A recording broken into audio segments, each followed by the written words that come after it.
I bet a few of you recognize that theme song. It's from one of today's most popular TV shows, BBC's Sherlock.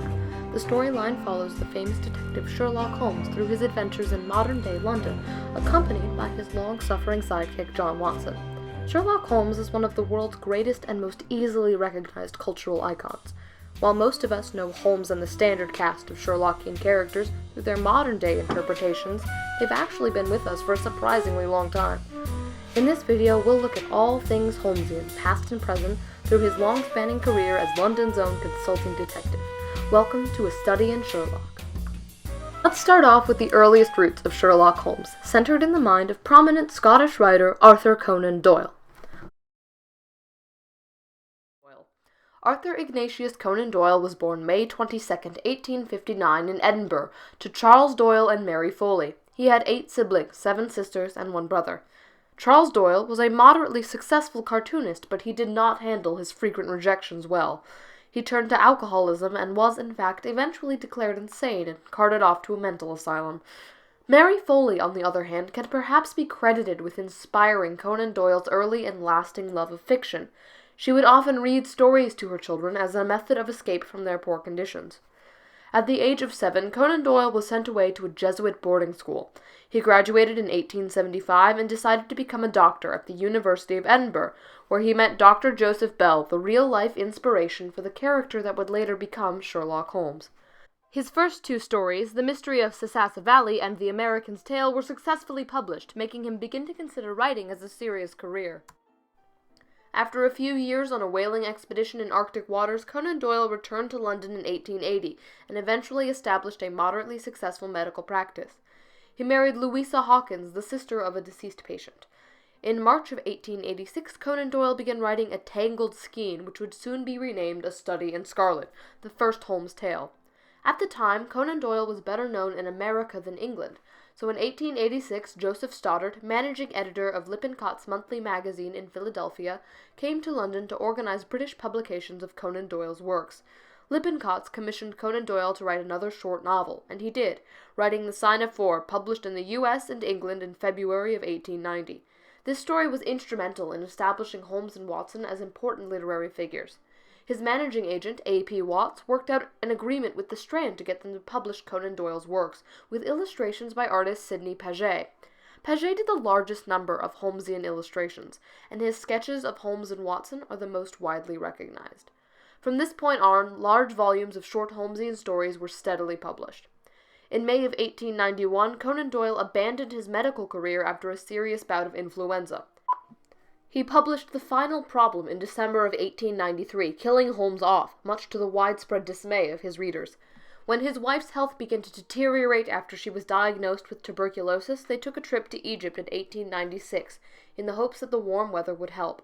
There he met Jean Leckie, who would eventually be his second wife. He volunteered as a medical doctor in the Boer War and left for Africa in 1900, where he wrote a 500-page chronicle, The Great Boer War, a history and commentary published in October of 1900. He wrote The Hound of the Baskervilles in 1901, published in the Strand magazine, framed as a previously untold Holmesian tale since he'd actually killed his main character off already. After being knighted for his services in the Boer War, in 1903 he resurrected Holmes with The Return of Sherlock Holmes, and wrote several more small collections of short Holmesian stories. His first wife, Louisa, died July 4, 1906, so he began seeing Jean Leckie more often. They were publicly married on September 8, 1907. His earlier fascination with the paranormal devolved into an obsession with all things spiritual and mystic, a fanatic interest that only continued to grow as he aged. Finally, on Monday, July 7, 1930, Arthur Conan Doyle died. I know, that was a lot of history. Time to move on to some more interesting things, the stories. There are dozens of Sherlock Holmes stories. Most of you will probably read, or have already read, The Speckled Band in your English class. Due to time constraints, however, we'll just be looking at 2 of the more popular ones. First off, the original Sherlock Holmes adventure, A Study in Scarlet. This is the very first Holmes story, and while not the best written, one of the most well-known. The story opens with the entrance of Dr. John Watson, a doctor returning from service in the Second Anglo-African War in Afghanistan, who ends up roommate to Sherlock Holmes at 221B Baker Street. Just after settling in, Holmes is called off on a case and asks for Watson to come. A curious Watson agrees, and the pair is off on their very first adventure. This first case involves the tracking down of a killer who took the lives of Enoch Drebber and Joseph Stangerson. A few important clues include the word revenge scrawled in German and in blood on a wall, and a box of 2 pills, one poison and one harmless. After some brilliant and frankly confusing deductions, Holmes takes Mr. Jefferson Hope in as the killer. And this is where it all goes a little off the rails. See, the second part of the story is Mr. Hope's own reasoning behind killing the 2 men, which takes place mostly in the American West and is due in large part to jealousy over an unfair marriage. That portion of the story is actually quite disjointed, and it doesn't fit in too much with the rest of the narrative. However, the story was still instrumental in establishing the iconic characters of Holmes and Watson. The second story we'll be looking at is The Hound of the Baskervilles, arguably the best Holmes story of them all. Published in 1902 in the Strand magazine and originally serialized from August 1901 to April 1902, this book is one of the most classic tales in the Sherlock Holmes universe. It catalogues Holmes and Watson's journey to Dartmoor in Devon, England's West Country. Dr. James Mortimer asks Holmes to investigate the death of his friend Sir Charles Baskerville, who was thought to have died of a heart attack. However, Mortimer notes that there were immense wolf-like footprints at the scene of his death, and believes something must have frightened him to death. The Baskervilles family has supposedly been under a curse since the English Civil War, when their ancestor Hugo Baskerville allegedly gave his soul to the devil. The family is now haunted by a large demonic hound. Holmes meets with Sir Henry Baskerville, Sir Charles's nephew, and the theoretical next victim of the hound attacks. A variety of odd incidents occur, including the disappearance of one of Sir Henry's booths, the escape of a local murderer named Selden, and the sudden quitting of the servants, Mr. and Mrs. Barrymore. A naturalist, Stapleton, and his daughter also arrive. Of course, this being fiction, Sir Henry and Miss Stapleton fall in love, much to the irritation of her father. The body of Selden is discovered having fallen off a cliff while theoretically being pursued by someone or something. Holmes claims the hound or human killer must have initially mistaken him for Henry because he was wearing Henry's old clothes. Now from here, I don't want to spoil it for you because no one likes a spoiler. I'll just say that the ending is pretty good.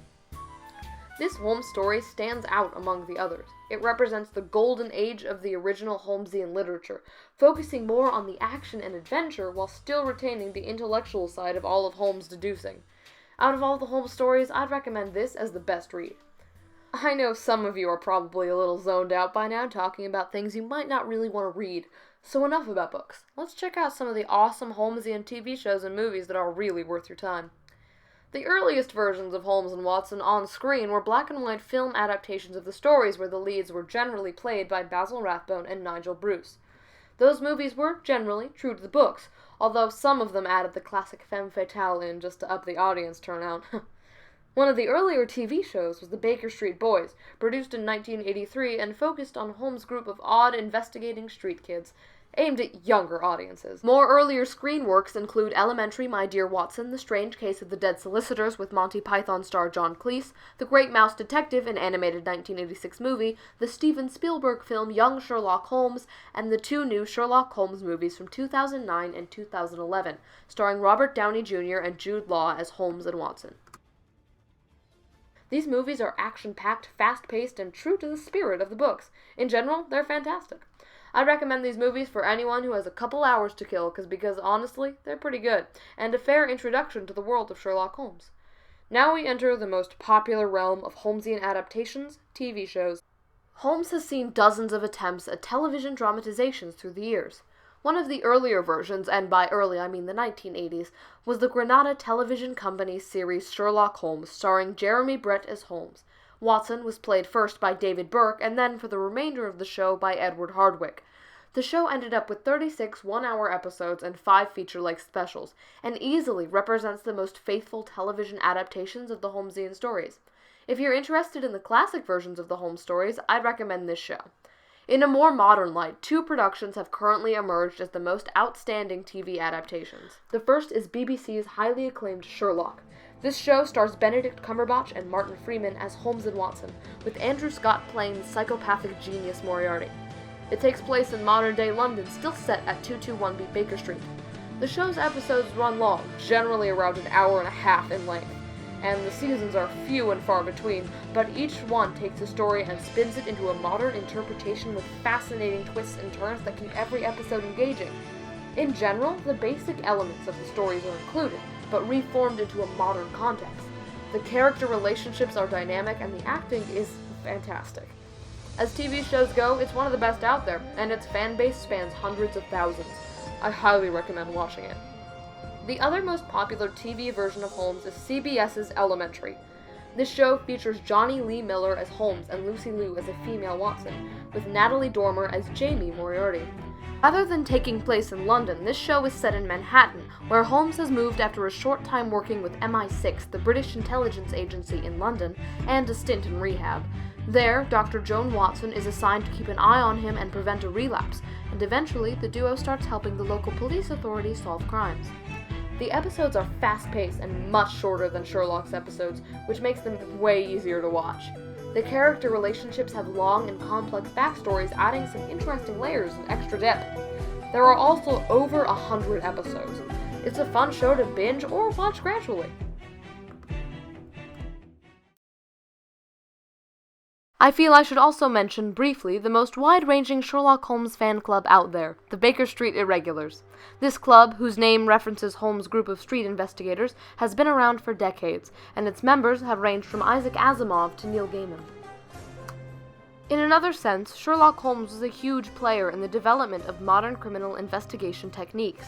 Before Sherlock Holmes, most detectives or police officers would ignore details, like fingerprints or evidence from the scene, and commonly drew false conclusions based solely on their own biases. Sherlock Holmes introduced the ideas of fingerprinting, blood tests, and analyzing even the smallest pieces of evidence, things that seem commonplace to us now. In essence, the Holmesian stories created modern forensics. Without Sherlock Holmes, our criminal investigations wouldn't be nearly as advanced in technique as they are.